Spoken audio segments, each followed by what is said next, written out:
The 4x4 Podcast, episode 145. You're listening to a 4x4 Radio Network podcast. Whether you're going to start a trip to Tierra Del Fuego or simply hitting the forest roads in the Ozarks for the weekend, Artemis Overland Hardware has just what you need. Visit online at artemisoverland.com. That's ARTEMIS overland.com. Or visit their awesome showroom in Springfield, Missouri. You're listening to the 4x4 Podcast, the podcast all about four-wheeling, overlanding, off-road racing, and the outdoor lifestyle. We talk about news, tips and tricks, answer your questions, and interview big and little names in the off-roading world. So whether your rig is busted and you're in the shop wrenching on it, or you're on your way to the trail, join us and we'll keep you plugged in on topics to help you get away. Here are your hosts, Dan, Craig, and Rich. Well, hello, and it's actually just Rich and I, Dan, tonight. Craig couldn't make it due to, him waking up at 3 o'clock in the morning for all his work stuff. But how are you doing tonight, Rich? I'm doing great. How about yourself? I'm doing well. Trying not to get blown away. It is super windy down here in Southern California right now. Yeah, we're trying not to float away here with all the rain that we've had. I think we've had about 4 or 5 inches in the last 24 hours. That's a lot. That's a lot of rain, yeah. That is a lot. Yeah, no rain here in the Mojave, but we have had at least 3 days in a row of 30 to 40 mile per hour winds gusting to 50, 60. So it's super windy. But it's not like, turning in circles like you would experience there in Kansas. It is just a sustained west to east wind. Making it difficult to ride around on my bike. I guess we'll talk about all that, what's in the garage stuff later. But for tonight's show, coming off the heels of the Overland Expo West, we actually dialed up Frank Rebello, who's been on the show in the past, because he actually got to go. And he kind of has some of his experiences and stories from the vendors that he met. So without any further ado, let's go ahead and jump to that interview. Welcome everybody to episode whatever this is. I got to look back into it. But for tonight's discussion, we have decided to forego all of the news stuff, and we're just going to talk about Overland Expo West. And to do that, we have Frank and Rich both here with us. And Frank, you were the only one of the three of us here that actually got to attend Overland Expo West. So what did you think? This was your first time there, wasn't it? Yeah, this was my first time at Overland Expo West, and it was a whole different experience than what I thought it would be. Yeah, what were you expecting, and how was it different? What I was expecting, I kind of was imagining in my mind that this was going to be like Coachella, but for the Overland crowd. And that was not the case. I kind of figured that's what it would be.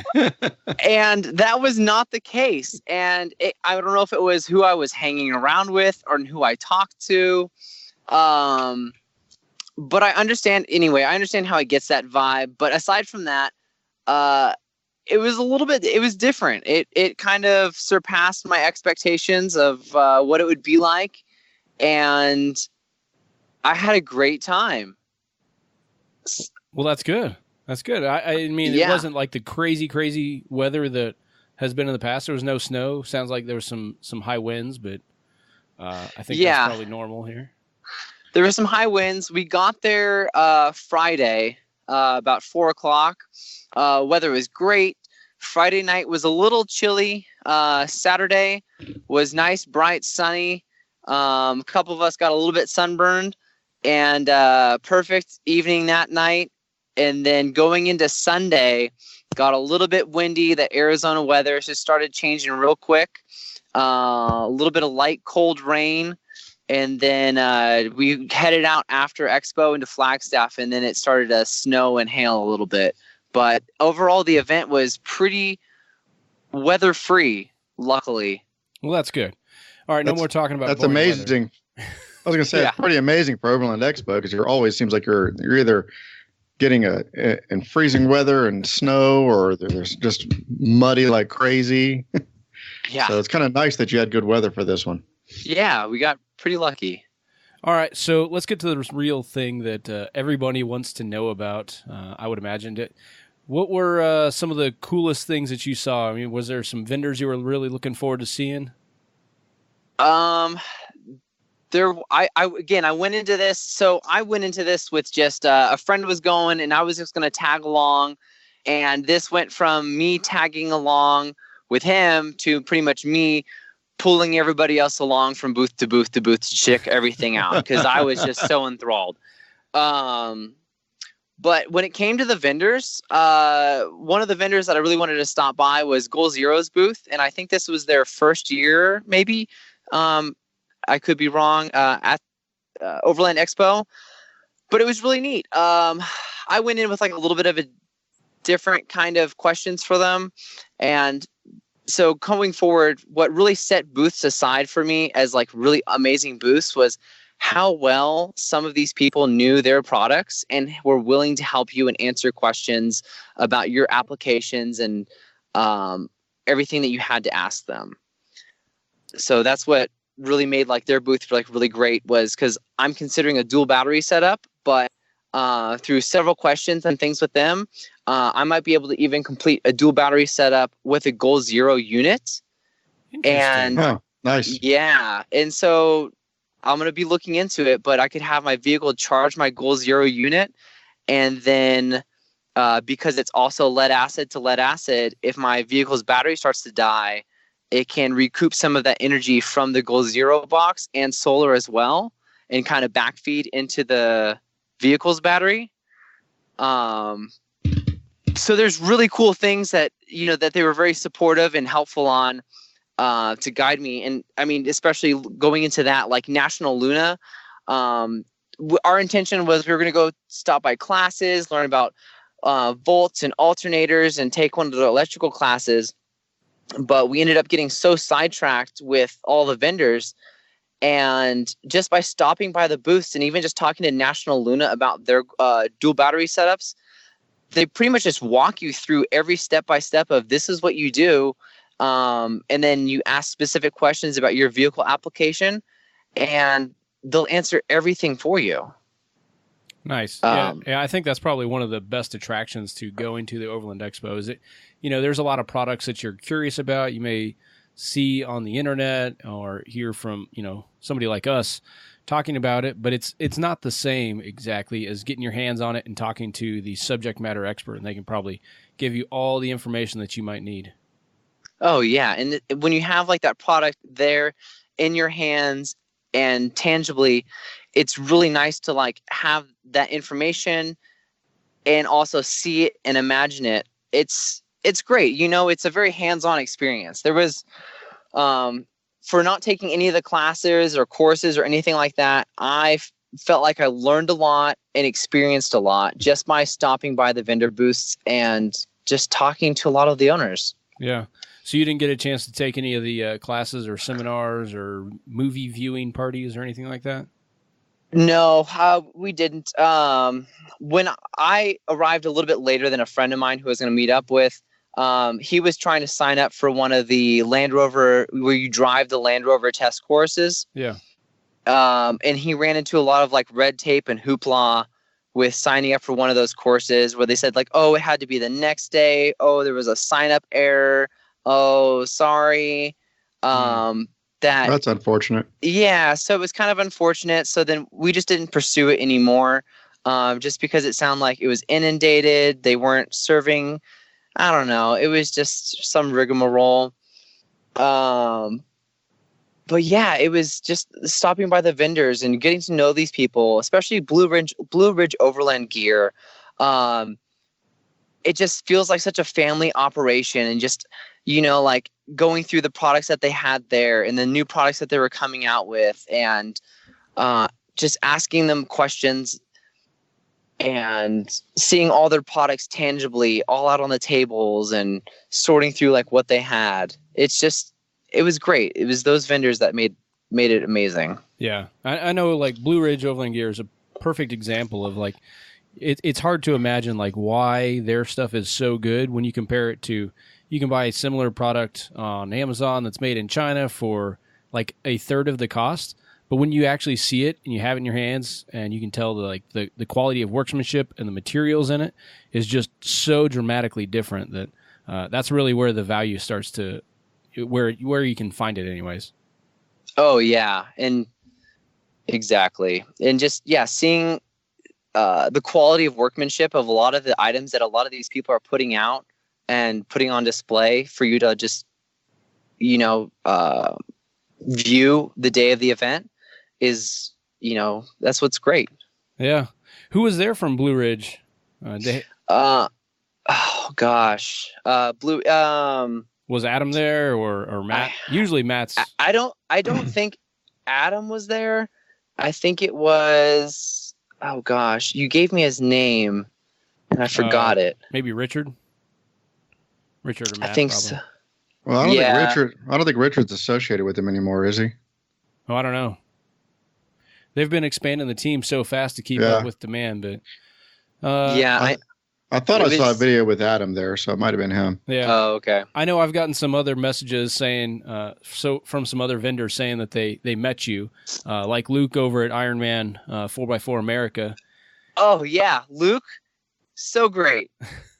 Yeah, Luke and also his other partner that's up there in what are they in Seattle or Portland? Yeah, they're up there in Pacific Northwest area. Yeah. And those guys were great. Luke, Ironman 4x4, stopped by and talked to Jerry at Tembo Tusk. Andy from Warren. They were just all such great, nice people. Brian and Brett from Goose Gear. Oh yeah. Yeah. They're just great people. Yeah. And that's another one, like Goose Gear. It's hard to see, what it is that they're talking about when they say a premium product, but once you see it, then it becomes immediately apparent. Yes. Why? I mean, you pay for what you get and you get what you pay for. Yeah. And that's kind of leading into builds. It wasn't the most flashiest or overbuilt, but Goose Gear's new, I think it was their F250 with that 5010 conversion on the rear. Yeah, was one of my favorite rigs at Overland Expo. Yeah, no, I think that was Brian's personal vehicle. When I went down there to their shop and saw it, that was his rig that he was running around, getting stuff done for the shop, delivering some products to, he works real close with Jerry over at Tembo Tusk, so it's a mutually supportive community, which is great to see. But that F250 is phenomenal. Yes. I can't wait I may just drop by his shop unannounced sometime just to check out his that new 510 camper top. Have you seen that one, Rich? No, I haven't. Oh, you're going to have to see that one. So there was some other cool things that I know you had mentioned it, and I hadn't seen it or pictures of it. Was the Rivia N? They're slide out camp kitchen setup. That thing is nuts. Okay, so we saw the Rivia N. And so when I walked around it, I walked around to the side because the kitchen slide out was already out, and I didn't know it had a kitchen slide out. So when we walked around it, just one of the cubby holes was open, and you can kind of see through it. And I was like, okay, cool. They utilized space. They made a cubby hole that goes through the end. You could probably throw some snowboards in there, maybe a gear bag. I was like, all right, nothing special.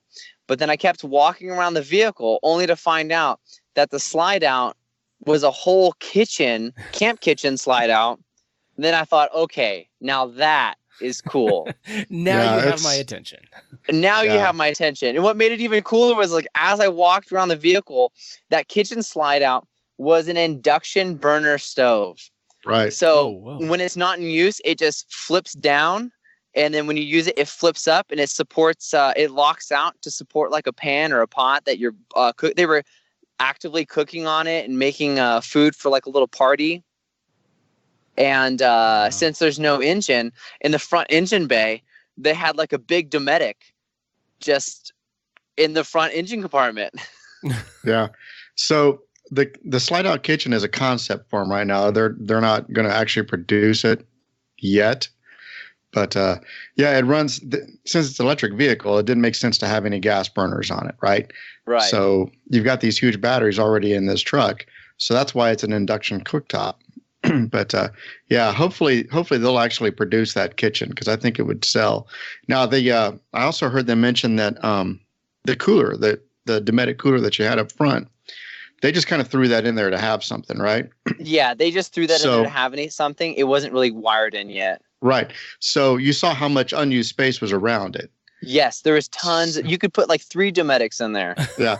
So they were actually talking about maybe producing a cooler that would actually fill up that entire trunk area. So it'd be the size of that entire trunk. Oh, wow. That was just one idea they had. So yeah. That's a lot of space. Yeah, no kidding. That's for anybody that's into hunting, that may be just the ticket. Right. Like you go ahead and process it and throw it in the cooler in the vehicle. Yeah. Right. Haul it home. Now, pack out a whole elk. Frank, did you hear them talk about the water fording capability of that truck?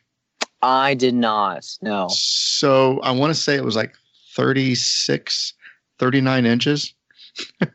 Wow. Yeah. That's legit deep. Yeah. And he said, and once you get past that point, it's not an electrical or capability of the vehicle that's the problem. It's the buoyancy of the vehicle because there's so much storage space.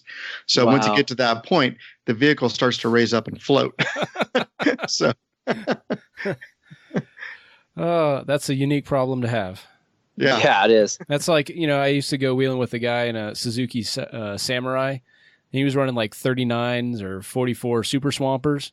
Like he gets into the water and then just kind of bubbles right back up and starts chugging along. Those paddles on the tires are pulling it. That's funny. The Rivian seemed like, to me, that probably had the biggest crowds around it from what I've seen of videos. Yeah, it had a big crowd around it. They were really hyping it, and it was really interesting. It was completely new, and I think the camp kitchen was the biggest feature it had.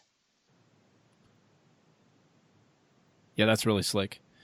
I like it. Any other builds that kind of caught your attention? Yeah, a couple of the other builds that really caught my attention was, one of the builds that I've been following for a long time and just watching its transformation was the rigged build. Even though it's just a long travel Tacoma, just the guy that was building it, Jason Denny, going through it, and it's just done really well. It's a nice long travel Tacoma. It's just very clean. It's not overly done or too much, or I feel like nowadays it's all about, how much gear you could just pack on your rig and everything like that. His is it's all about being minimalistic and fast and nimble and nothing too excessive. And I just really liked his build because it was clean and simple. Nice. So did you see anything there that really kind of changed your thought process on how you're working on your own vehicle or your build progress? Something kind of really change it besides the Goal Zero? Was that actually, let me go back. Was that you saw from Goal Zero, was that their battery generator or the solar generator? So that was one thing that really did change my whole build process, was because I just recently picked up a Dometic CFX 40. And so just kind of figuring out how to power that, and am I going to need a second battery? Am I going to need a Goal Zero unit? What would be the best approach? And so that's something that really kind of changed my process, and just networking with the people there and knowing that I can call them, ask them questions. If I need a special cable or something, that I can reach out and talk to their product development team, and maybe they can help me figure out a workaround.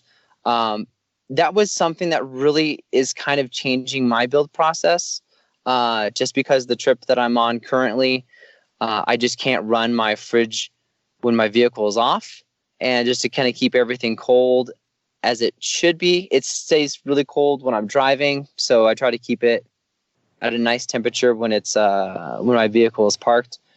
But anyway, that's one thing that has kind of changed my build process a little. Are you looking at incorporating some hard-mounted solar panels or some other? Yeah, I am. I'm looking into that.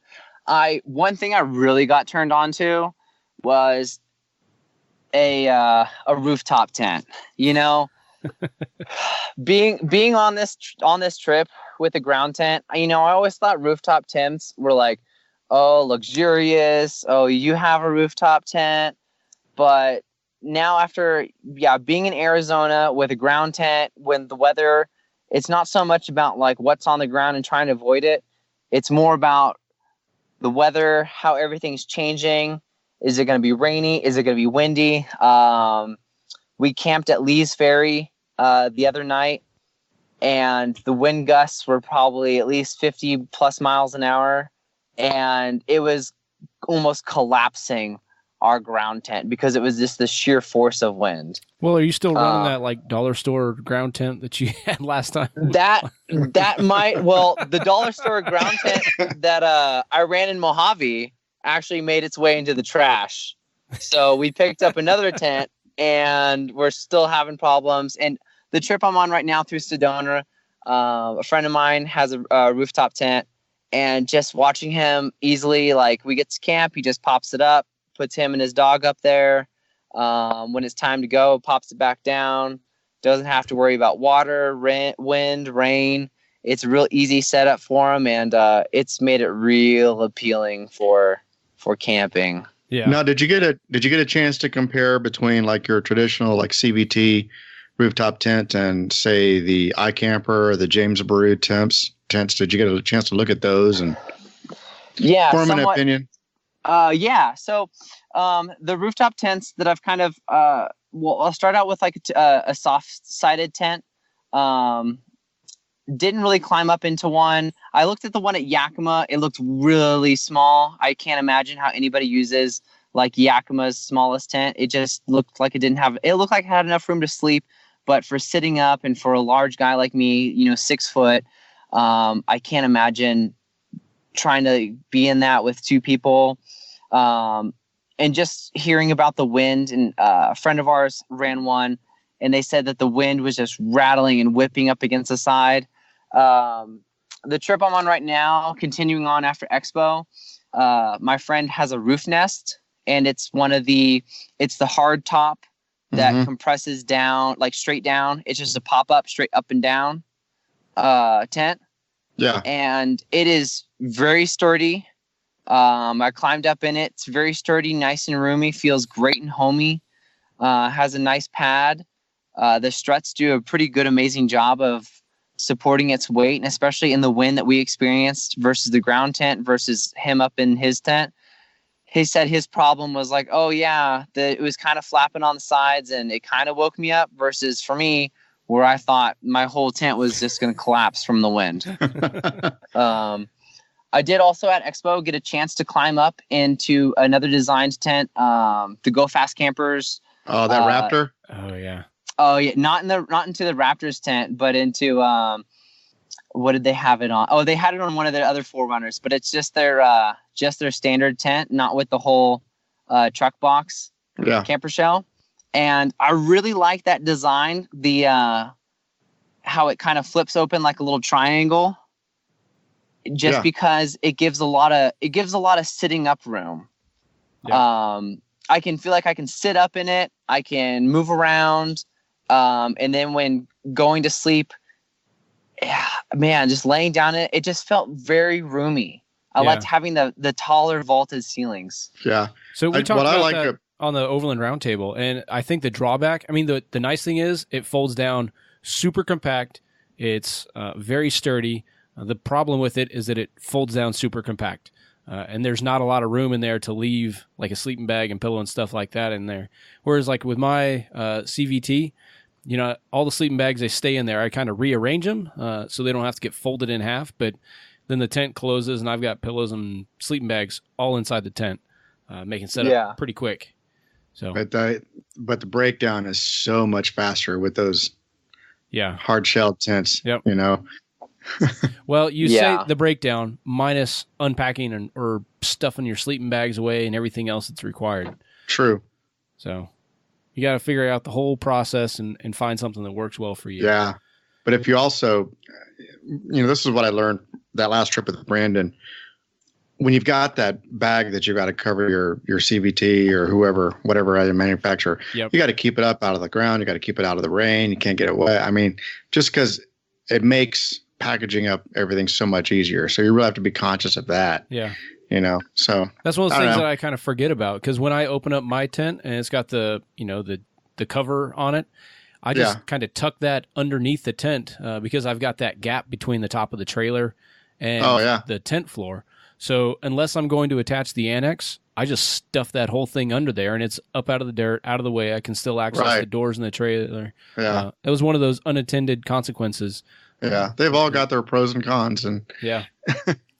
Yep. Yeah. And, I just saw an email or a video from CVT recently that they've got a new program that they're starting. I don't know if it was in conjunction with Overland Expo, but it's their camp counselor program. So if somebody is interested in getting their hands on one of these tents and just see what it's like, you can reach out to CVT and they'll connect you with a owner that's in your area so that they can come and show it off for. And there's special incentives to being a part of that camp counselor program. And that's such a brilliant idea. I wish that other companies would come up with something like that. So that way you don't have to wait until this once a year expo on only the west side of the country or once a year on the east side. You can actually link up with somebody who's had a chance to live with whatever the product is and give you some honest feedback on what they like and don't like about it. So yeah. No, that's pretty nice. Back at Overland Expo, I know you'll appreciate this, Dan, but Frank, did you get a chance to, I know Sherp was there. Did you get a chance to go visit them? Sherp? Yeah, it's gosh. No, I didn't. It's basically, it's not really Overland related. It's more of a toy. But it's a friggin' awesome toy. Yeah, how would you describe it I'm sure Frank saw it and just didn't think of it. No, so, the old penny racers, I don't know if that was your generation, where it's got giant tires and a vehicle that is disproportionate to the size of the tires. Oh, yes. But these tires are 52 inches tall and giant paddles. They had two of them. Yeah. They were the cab was smaller than I thought it was, and the tires were larger than I thought they were. Yeah. This is like a reinvention of the, those 6-wheel drive ATV, the Argos. This thing is like the Argos, except way, way better. They were pretty cool. Yeah. Like I said, not really Overland related. It's more of a toy, but. Yeah. Yeah. I'm sure you saw some of the over-the-top large vehicles that are, they run on gallons per mile instead of miles per gallon. Man, they had some large vehicles. There was a large vehicle there that I've never heard of the manufacturer before. I think it was just called MAN.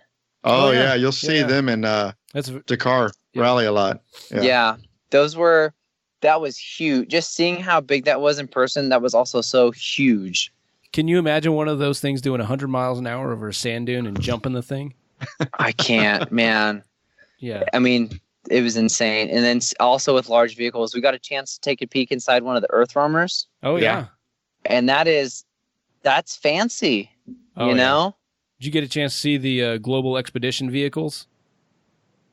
No, I don't think we saw those. They're in that same class, built on an LMTV or an international truck or a Unimog. But the interior is yacht grade quality. It's just unbelievable. You would have no problem just living in there full time. Just drive around the world. I mean, I understand why they cost as much as a house. Yeah. It is a house. Yeah, a lot of them are nicer than houses. It was beautiful inside. Yeah. Any Gladiators? Yeah, there were 2 Jeep Gladiators that were there. I think both of them were, I know for sure one was completely stock, they just picked it up and just drove it there. Mm-hmm. It was neat to see a Jeep Gladiator at a show and just kind of visualize everything and just spec it out in real life. But when it came to Jeeps, there was I didn't take a picture of it, but I've tried looking on the internet for it. It was almost like a double. Everything about this Jeep was supersized. It was it looked like a CJ like a CJ5 or a CJ7. Was it the Big Willie? It didn't say Big Willie on it. Yeah. So there's one it's an old CJ that you're right. It's supersized. It's like twice as wide, twice as long, twice as tall. Yeah, it was kind of like that, and it was hefty. Oh yeah, that was really cool. They had some motorcycles there, like Royal Enfield and a whole bunch of other motorcycles were there. But the one that really was most interesting to me was Rokon, the 2-wheel drive motorcycle. Oh yeah. Yeah. And that's the front and rear wheels, not the, rear and sidecar wheel. Like not the Ural. No. Yeah, front and rear wheel drive motorcycle. And the guy that was there showing it off was just walking through it with me, and he said that it's not the fastest thing, but he says it can haul. He says he's pulled out, a small tractor with it. He says that they're pretty much, you can fill the drums up with water or fuel on the wheels. And then if you need to, they said that some guys use it for hunting. Yeah. So they would it's all waterproofed, and they would pull it up behind their canoe when fording a river and then get to their hunting spot and then use that. Because it's buoyant. It floats on the water. That is insane. When the wheels are empty, it floats. Yeah, I'm sure it's a really strange feeling having the front wheel pull you along. Yeah. Yeah. Oh, he said he did the motorcycle challenge course.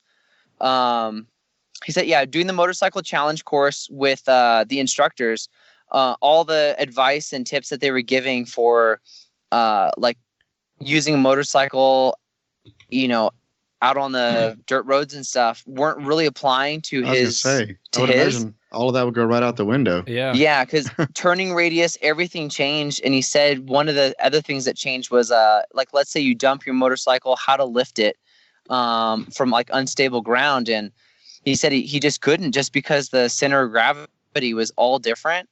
Just using the back method where you put your back up against it and push up. A lot of those techniques weren't really applicable to his motorcycle, just different. Interesting. But it was cool. He said it would take a 60-degree climb straight up a hill. It's a little that's gnarly little motorcycle. Yeah. That's pretty crazy. Well, so are you planning on going back next year? Yeah, I am definitely planning on going back next year. Okay, so for anybody that is going there for the first time, what kind of recommendations would you give to them so they can plan ahead? My recommendation to plan ahead is I got there on a Friday, late afternoon, get there on a Thursday. One, because then you can get a nicer camping spot, probably a little bit, the walk wasn't far to the event, but having a little bit closer camping spot to the event would make things nice, especially if you need to drop things off, go get some food, take a break. Get there early because you never know when the weather's ever going to change, especially in these locations. Friday might be the good weather day. Saturday might be a good weather day. It just depends. And getting there early gives you time to get everything set up. Make sure that you can check everything out you need to see and not have to worry about, things canceling out just because of weather. Definitely bring some food, bring some lunches. They have amazing food trucks that were there, but it can get a little bit pricey and you can get caught waiting in lines, and the time that you would spend checking things out, checking out vehicles, could just be wasted in the food court area. So bring your lunch, bring some food, some snacks, dress for the weather, bring everything, sunscreen, hats, cold weather gear, layers, everything. Take a bike. A lot of people did bring a bike. Yeah. But I noticed that a lot of people, when they bring their bike, it's a problem of where to leave it in the event, or if you're pushing it around. Definitely being on foot inside the event area was a huge plus, but bringing your bike from your campsite to the event entrance would definitely save some time as well. Yeah, I saw a lot of pictures with some dogs hanging out. Is this kind of event you'd want to bring the dogs or find a doggy sitter? Oh, definitely very dog friendly. We had a dog with us in our group. Everybody, they had treat bowls and water bowls at every vendor area. So dogs got treats everywhere they went. There was water for the dogs.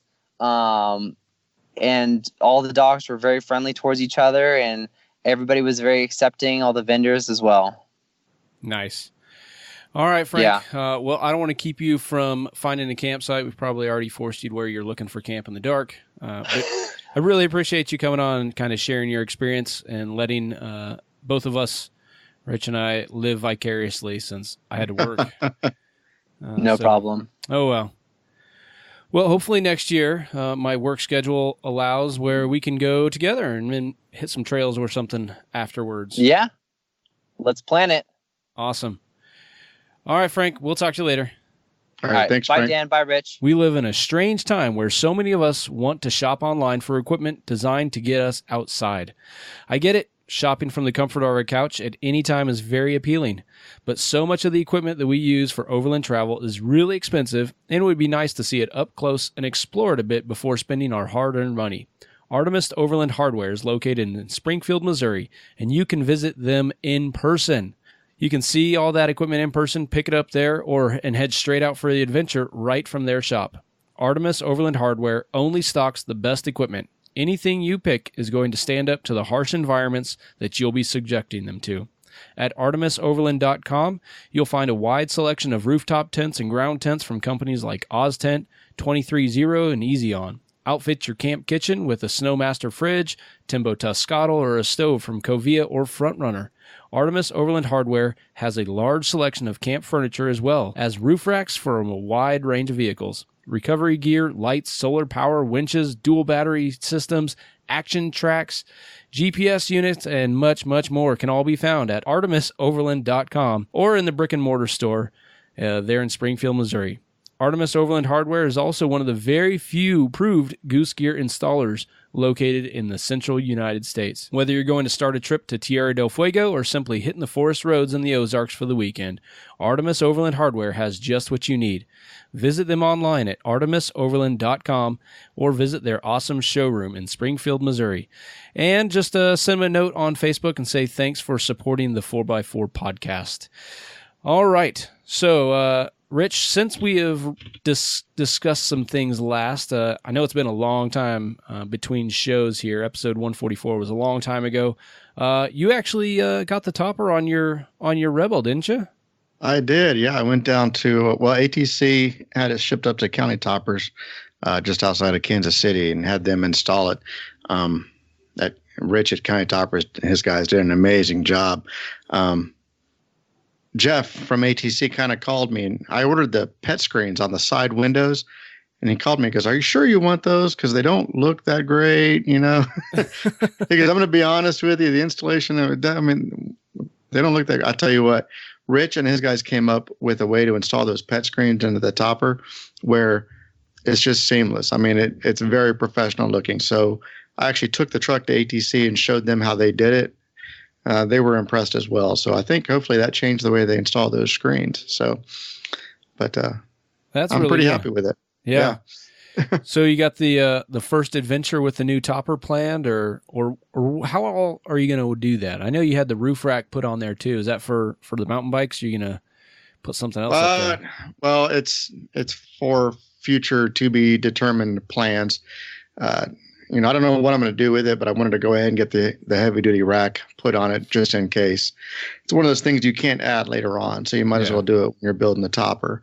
Now my wife and I are going to head up to Michigan, I think. Okay. We've never really explored up there. The kids will be in Costa Rica, so it'll be just the two of us. So we're going to see what we can find up there. Nice. Yeah, I keep going back and forth. Like in terms of toppers, I would love to have a topper.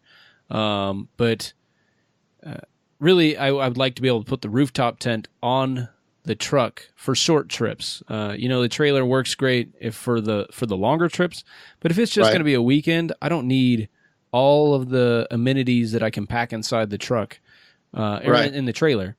But it's I don't understand why a rack that is made specifically for the overland niche costs, 3 times as much or 4 times as much sometimes as just like a ladder rack, Yeah. I mean, it's essentially doing the same thing, but I don't know. So it's like anything. It's in the medical world and the firefighting world, anything that has medical or firefighting tied to it automatically bumps up the cost, even though it's the same thing you would get somewhere else. Yeah. It's really frustrating. But the other thing is, like, we've got the roll up tonneau cover, and I want to be able to still use that if I'm going to put a bed rack on there. And also I like having the tent high enough that I can walk underneath it and not smash my forehead into the thing or walk around like a hunchback. Right. So like a lot of those racks they're short, so it sits flush with the top of the cab, where I would like to have it all the way up there. So, well, I had the clamshell hard style tonneau cover, and between that and this topper, I don't think I'd ever go back to that clamshell tonneau cover. Oh yeah. It's just so much more usable. And granted, I set the topper up to where I could unplug it, the third brake light and dome light, and remove it easily. I'll tell you what, they're so cumbersome and heavy. I don't think I'll be removing the time anything. Once it's on there, it's pretty much on there. Yeah. Yeah, that thing is probably pretty heavy. Do you know about how much it weighs? I do not. Okay. Have you noticed any difference in how it drives or fuel economy yet? Or is it still too new? No real change in fuel economy. It's very reminiscent of a Jeep in crosswind. Oh, yeah. Yeah. You're now driving a sailboat. Yeah, you can definitely feel the crosswinds more on the interstate. Yeah, that makes sense. Yeah. Well, that's cool. I have not done any off-roading in my Jeep. Thing's still running like a champ, getting a whopping, 10 miles a gallon at best, just on my short commutes to work. So I think we've discussed it in the past, I finally pulled the trigger and I bought a hybrid of sorts. It is a bicycle that's powered by both electricity and tacos. So, but I got the Rad Rover, so it's a fat tire bike. It's got big old fat 4-inch wide tires. I went ahead and got the cargo rack for the back, so I can put some panniers on it, and all that stuff that you carry to and from work. I now have a place for it that's not on a backpack. And then I got the fenders for it too, which probably not super useful here in the Mojave Desert. However, whenever I move back to Alaska or other places where it does rain a little more often, it'll help keep some of the debris. You'll be glad off you of have me. them. Yeah. Yeah. And if nothing else, just helping protect all the electronics, because there's, the big battery, which it uses the same batteries that are in the Tesla, just fewer of them. I hope so. Yeah. But then it's got also like the controller and everything. And so I really like this bike. I will say I immediately dialed it up. You can put it in the speed mode. First thing you do, speed mode. Of course. Why not? Exactly. I mean, let's be real.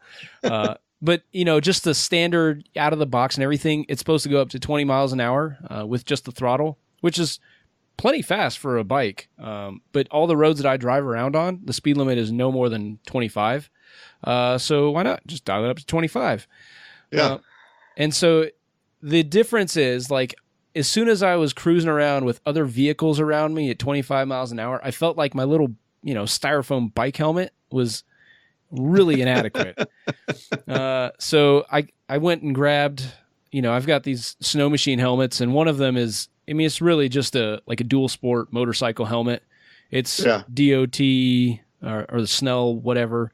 Anyway, It's made for use on pavement, and it's got just the single pane shield on it. I pulled out the breath box and all the stuff that makes it great for cold weather, so I don't sweat my brains out. Yeah. And it works really well. But I looked at it, I was like, man, would I make fun of somebody wearing this on a bike? Probably. But turns out I like my peanut not smushed. Yeah. So I started wearing that the last few days, and it's great. It's got a nice, long, wide visor on it.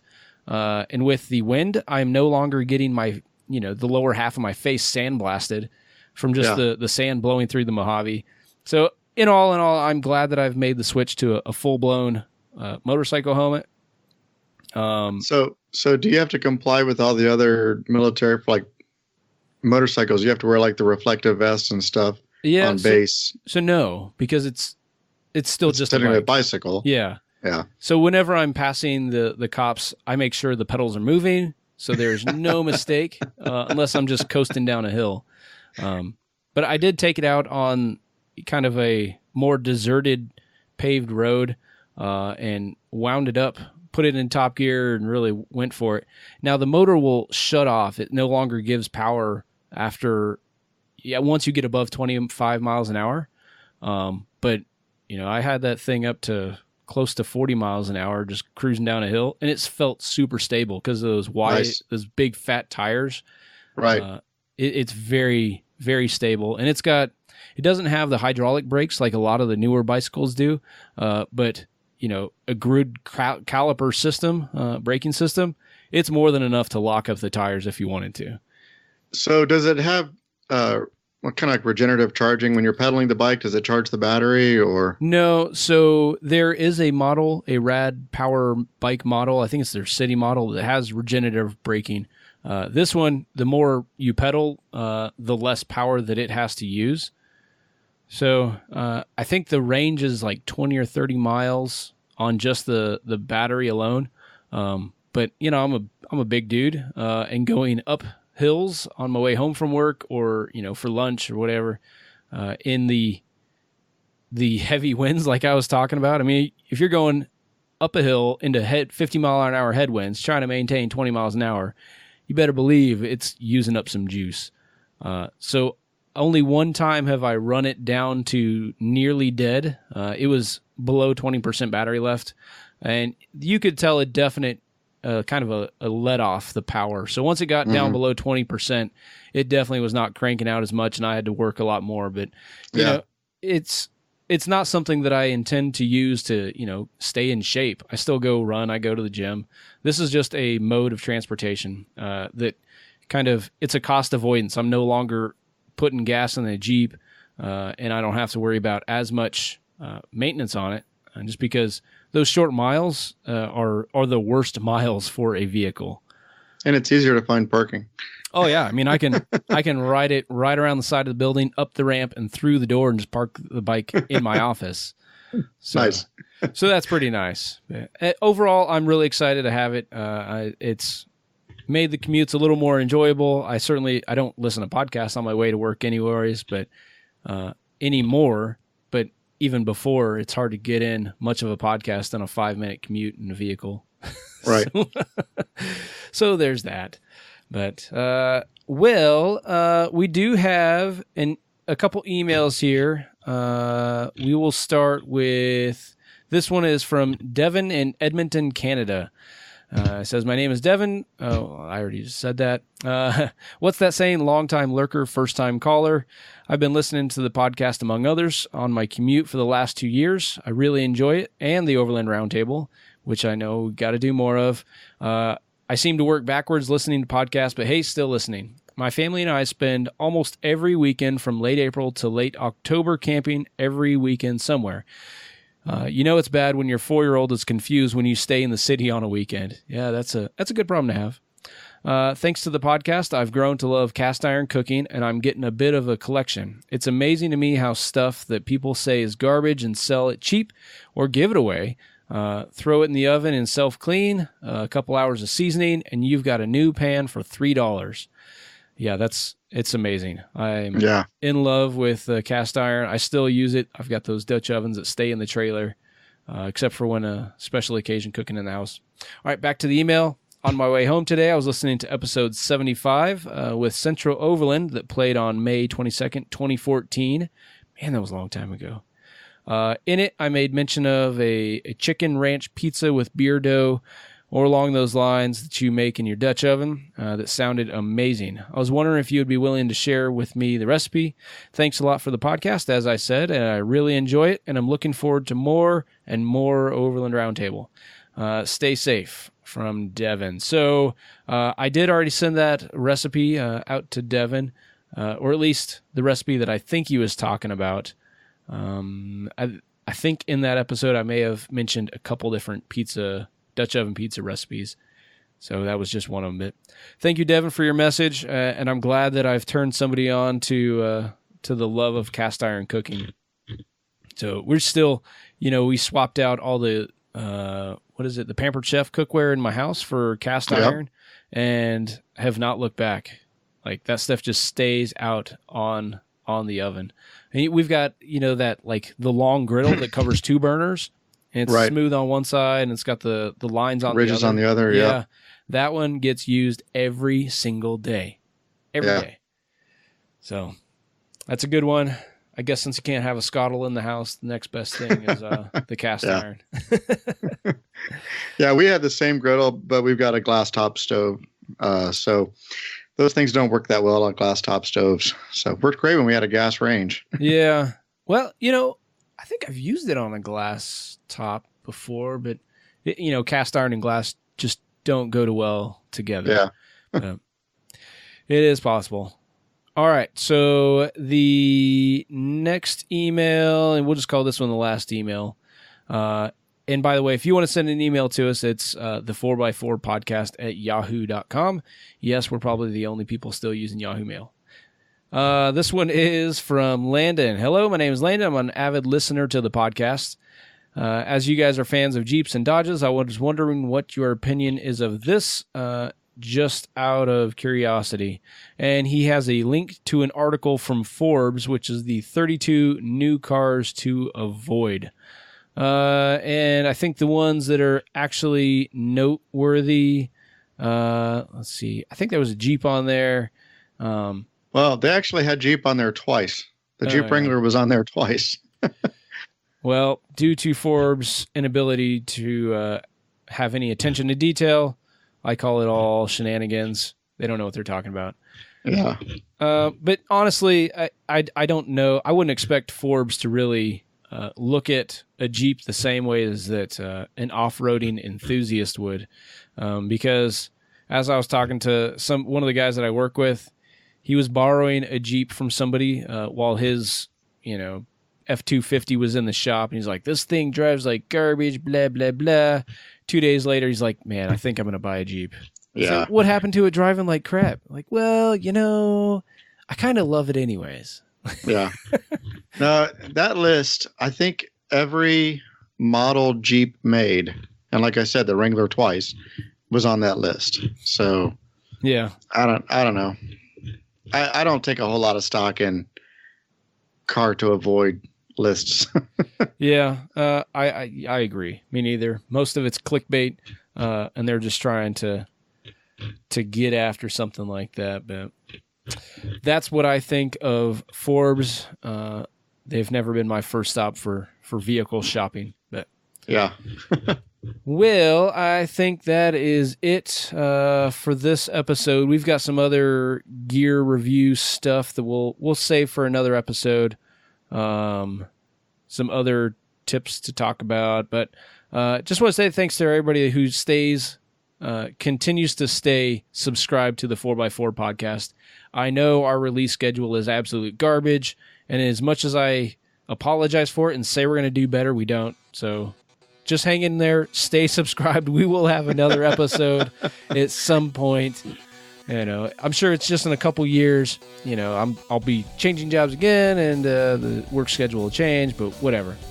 Anyways, if you would like to support the 4x4 podcast, you can do so by shopping on Amazon just like you normally do. Just before you go shopping, hit the link, the4x4podcast.com/Amazon, or just go to our webpage, the4x4podcast.com, and hit the link there. And Amazon will send us a few cents. It's a very small percentage of that purchase. You won't pay any difference in your price. It stays the exact same. You can still do returns, whatever. It's completely invisible to you. But that small percentage that comes to the 4x4 podcast just kind of helps keep things running, helps us reach out and get involved with some other folks. And also want to let you know about the 4x4 radio network. Head over to 4x4radio.com and you'll find a huge playlist there for all the shows on the 4x4 radio network. You can listen to the Center Steer podcast and learn about Land Rovers, Jeep Talk Show, obviously all things Jeep related. We've got On the Trail with Kevin and Scott, and we got the Trail Chasers with, those guys, Matt and Cody. Yeah, why do I always... They're the closest ones to me. Why can't I remember their names? Cody, that means we just need to hit the trails together a little more often. And if you want to contact us, like some of the others did here, that is the 4x4 podcast at yahoo.com. We are on Facebook, Instagram, and Twitter. It's at the 4x4 podcast and all those places. And you can, of course, leave us a voicemail. We haven't had any voicemails for a while. The number there is 719-924-5337. Or you can go to the show notes for this episode 145, by going to the 4x4podcast.com/145, and there will be a link there to send us a SpeakPipe message, and that gives you the ability to listen to your message. If you're happy with it, then it actually submits it to us, and it also records at a much higher quality, so just be sure to use that one there. All right, that is it. So tread lightly, God bless, and stay safe out there while exploring your world.